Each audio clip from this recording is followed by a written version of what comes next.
बच्चों वीडियो भी बीच में छूट गई थी, सॉरी। देखिए, बात चल रही थी ऑक्सीडेशन की। ऑक्सीडेशन है क्या, किसकी फॉर्म में? In the form of electronic concept, यानी इलेक्ट्रॉन की फॉर्म में बात कर रहे हैं। तो इसका दूसरा नाम है डी इलेक्ट्रोनेशन भी कहा जाता है, डी इलेक्ट्रोनेशन। ठीक है, देखो नाम से ही पता चल रहा है इलेक्ट्रोनेशन होता है तो इलेक्ट्रॉन का एडिशन होता है। डी इलेक्ट्रोनेशन है तो इसका मतलब क्या है, इलेक्ट्रॉन का रिमूवल है।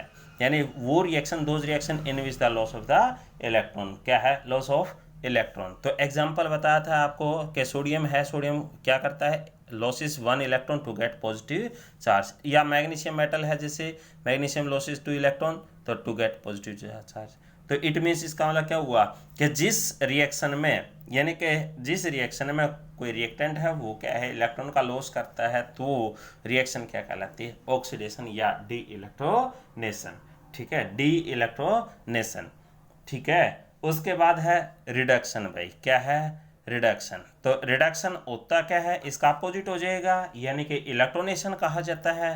तो याद रखिए, इलेक्ट्रोनेशन की छोटी डेफिनेशन पूछ लेते हैं कई बार। तो इलेक्ट्रोनेशन क्या है, यानी कि those reaction in which the addition of a electron, addition of a electron, यानी जो इलेक्ट्रॉन का गेन करे, इलेक्ट्रॉन का गेन करे, तो उसको क्या बोलते हैं, रिडक्शन। क्या बोलते हैं, रिडक्शन। जैसे एग्जांपल लिया, chlorine molecule gain the electron to get a chloride ion. ठीक है, फ्लोरीन है या कोई और एलिमेंट है, ऑक्सीजन है, कहता है कि गेन द इलेक्ट्रॉन क्या बन जाएगा, ऑक्साइड। ठीक है, तो इट मीन्स इसका मतलब क्या हुआ कि जो गेन करते हैं वो रिडक्शन, जिसमें लॉस होता है वो क्या है, ऑक्सीडेशन। इन्हीं से रिएक्शन बढ़ती है भाई रिड्यूसिंग एजेंट। क्या है, रिड्यूसिंग एजेंट, और एक है ऑक्सीडाइजिंग एजेंट। देखिए, तो अब याद रखियो, कहते हैं कि जो ऑक्सीडेशन है और रिड्यूसिंग एजेंट है, और जो रिडक्शन है वो क्या है, ऑक्सीडेशन, ऑक्सीडाइजिंग एजेंट। तो दोनों में क्या है, सिमिलरिटीज है। देखो भाई, ऑक्सीडेशन की, ऑक्सीडेशन या डी इलेक्ट्रोनेशन रिएक्शन क्या थी, those reaction in which the addition of a electron, addition of a sorry loss of a electron, loss of a electron. ठीक है नहीं, those reaction in which the loss of the electron, तो loss करता है तो उसको क्या बोलते हैं, ऑक्सीडेशन। और जो सब्सटेंस, क्योंकि एजेंट है ना ये, तो एजेंट है तो इसका मतलब कोई सब्सटेंस होगा, दो substance which loss the electron, which loss the electron, जो सब्सटेंस इलेक्ट्रॉन का लॉस करता है वो क्या कहलाता है, रिड्यूसिंग एजेंट। अब रिडक्शन पढ़ा था आपने, यानी those reaction in which the addition of a electron, तो इसका मतलब ऑक्सीडाइजिंग एजेंट क्या कहोगे, दोज सब्सटेंस कहोगे। ठीक है, दो substance in which the loss of gain of the electron, तो उसको क्या बोलते हैं, यानी जो सब्सटेंस इलेक्ट्रॉन का गेन करते हैं वो क्या कहलाते हैं, ऑक्सीडाइजिंग एजेंट। ये तो सब्सटेंस है भाई, क्या है, सब्सटेंस। और जो क्या करता है, गेन द इलेक्ट्रॉन। ठीक है, क्या करता है, गेन द इलेक्ट्रॉन। ठीक है, और इसमें भी ये भी सब्सटेंस है, लेकिन ये क्या करता है, लॉस द इलेक्ट्रॉन। ठीक है, लॉस द इलेक्ट्रॉन। तो ये बात याद करनी है आपने। ठीक है, उसके बाद टॉपिक चल पड़ा आपका, क्या है, रेजिस्टेंस। क्या गया है, रेजिस्टेंस। देखिए, आप छोटी सी बात पीछे पढ़ के भी आए थे, क्या कि जैसे अपने घर के आगे नाली जाती है, नाली के अंदर सब पानी बहता है, उसमें कचरा चला जाए तो कचरा पानी का बहने का अवरोध करता है, रुकावट पैदा करता है, लेकिन फिर भी पानी धीरे धीरे चला जाता है थोड़ा थोड़ा करके। लेकिन क्या है कि जो कचरा है वो क्या कहलाता है, रेजिस्टेंस, जो पानी के बहने का अवरोध करे, यानी अपोज करे, तो रेजिस्टेंस क्या है। अब बात चल पड़ी कि कोई कंडक्टिंग सब्सटेंस है, इस कंडक्टिंग सब्सटेंस के अंदर से इलेक्ट्रिक करंट फ्लो कर रहा है, क्या कर रहा है, इलेक्ट्रिक करंट। लेकिन कहता है कि कुछ सब्सटेंस है इसके अंदर ऐसे हैं जो क्या है, इसका अपोज करते हैं। तो रेजिस्टेंस वो सब्सटेंस है जो इलेक्ट्रिक करंट के बहने का अपोज करता है। तो those substance which oppose the flow of the electric current through a conductor, यानी कि वो सब्सटेंस जो अपोज करे किसका, flow of the electric current का, किसके अंदर से, थ्रू द कंडक्टर, तो उसको क्या बोलते हैं, रेजिस्टेंस। क्या बोलते हैं, रेजिस्टेंस। दूसरा है रेजिस्टेंस इज, याद रखियो, resistance is directly proportional to the length of the conductor and inversely proportional to the cross section area. ठीक है। तो अब देखो रेजिस्टेंस का जब प्रोपोर्शनलिटी साइन हटाओगे, कोई ना कोई क्या है कि कोई ना कोई प्रोपोर्शनलिटी कांस्टेंट लगाओगे, तो प्रोपोर्शनलिटी कांस्टेंट लगा दिया तो देखिए L/A, ठीक है। तो इसको क्या बोलते हैं, स्पेसिफिक रेजिस्टेंस बोलते हैं। क्या बोलते हैं, स्पेसिफिक रेजिस्टेंस, यानी कि रो, ठीक है। क्या बोलते हैं, रो, याद रखिए इसको। तो स्पेसिफिक रेजिस्टेंस, तो रेजिस्टेंस की डेफिनेशन याद होगी, दो डेफिनेशन बताई। रेजिस्टेंस क्या है कि it is the oppose the flow of the electric current through the conductor, या फिर resistance is directly proportional to the length of the conductor and inversely proportional, inverse हो गया ना, उल्टा हो गया, तो inversely proportional to the cross section area. तो प्रोपोर्शनलिटी का साइन हटाया तो कोई ना कोई कांस्टेंट लगा, जिसे क्या बोलते हैं, प्रोपोर्शनलिटी कांस्टेंट या स्पेसिफिक रेजिस्टेंस, यानी कि रो बोलते हैं इसको, ठीक है। तो याद रखोगे।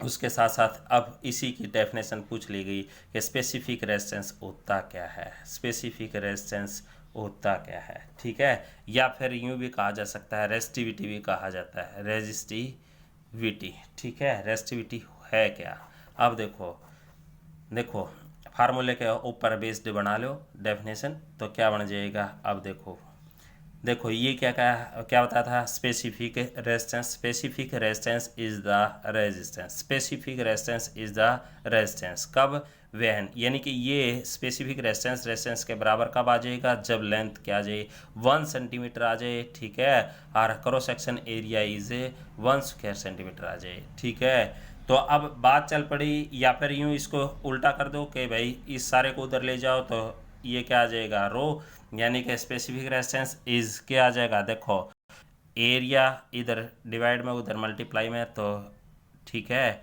और क्या आ जाएगा, लेंथ। तो अब यूं कहा जा सकता है specific resistance is the resistance, specific resistance is the resistance, वहन क्या है कि cross section area is 1 square centimetre, ठीक है, और क्या है, लेंथ इज 1 सेंटीमीटर। तो ये 1 हो गया, तो इसका मतलब क्या है, स्पेसिफिक रेजिस्टेंस किसके बराबर आ गया, रेजिस्टेंस के बराबर ही आ गया, किसके बराबर आ गया, रेजिस्टेंस के। तो स्पेसिफिक रेजिस्टेंस किसके बराबर आ गया, रेजिस्टेंस की।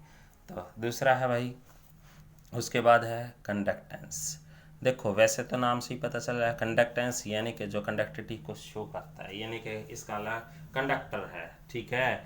तो वैसे ये क्या है, it is the reciprocal, conductance को किससे रिप्रेजेंट करते हैं, सी से भाई, किससे रिप्रेजेंट करते हैं, सी से, is inversely proportional to the resistance, यानी कि ये बताया गया है कि ये इनवर्स है भाई किसका, रेजिस्टेंस का, किसका है, रेजिस्टेंस का, याद रखना आपने स्पेशली। या फिर यूँ कहा जा सकता है कि it is the measure of the किस चीज़ का मेजर है, फ्लो ऑफ द करंट का थ्रू द कंडक्टर, यानी किसी कंडक्टर में से, देखो नाम से ही पता चला कंडक्टेंस, यानी कि कंडक्टिविटी शो करता हो, यानी कि जिसमें से करंट कंडक्ट करता हो, तो उसको क्या बोलते हैं, कंडक्टेंस। उसके साथ साथ क्या है, इसी का उल्टा, क्योंकि रेजिस्टेंस का उल्टा रेजिस्टिविटी पड़ा था, या स्पेसिफिक रेजिस्टेंस पड़ा था, कंडक्टेंस का है तो स्पेसिफिक कंडक्टेंस, क्या है, स्पेसिफिक कंडक्टेंस। देखिए स्पेसिफिक कंडक्टेंस क्या है, या फिर दूसरा इसका नाम क्या है, उसमें रेजिस्टिविटी कहा था, तो इसमें क्या आ जाएगा, कंडक्टिविटी, ठीक है। क्या कहेंगे, कंडक्टिविटी, कंडक्टिविटी। तो कंडक्टिविटी क्या है, देखो भाई कंडक्टिविटी क्या है, अब बात चल पड़ी। तो देखो उसमें भी पढ़ा था, इसमें भी है सेम यूं का यूं। तो अब आपने पढ़ा क्या, देखो कंडक्टेंस किसका, रेसिप्रोकल रेजिस्टेंस का, तो इसका वाला स्पेसिफिक रेजिस्टेंस, स्पेसिफिक कंडक्टेंस किसका होगा, स्पेसिफिक रेजिस्टेंस का। तो के कापा से रिप्रेजेंट करते हैं, किसे, कापा, पापा नहीं कापा। तो कापा, देखो ये रेजिस्टेंस का उल्टा, तो ये किसका, स्पेसिफिक रेजिस्टेंस का। तो कहते हैं specific conductance is the reciprocal of the किसका है भाई, याद रखो, स्पेसिफिक रेजिस्टेंस, किसका है, स्पेसिफिक रेजिस्टेंस। तो आ गया। तो आपने इसके अंदर आपने पढ़ा था ये रो क्या है, यानी कि स्पेसिफिक रेजिस्टेंस क्या है, तो इसकी वैल्यू पुट कर दो इसमें, तो 1 क्या आ जाएगा, इसकी वैल्यू आई थी R/A में क्या है, L, ठीक है। तो ऊपर चला जाएगा तो क्या आ जाएगा, L में R में क्या आएगा, A, ठीक है। A क्या है, क्रॉस सेक्शन एरिया, ठीक है, क्रॉस सेक्शन एरिया, याद रखिए इसको, ठीक है। तो थैंक यू।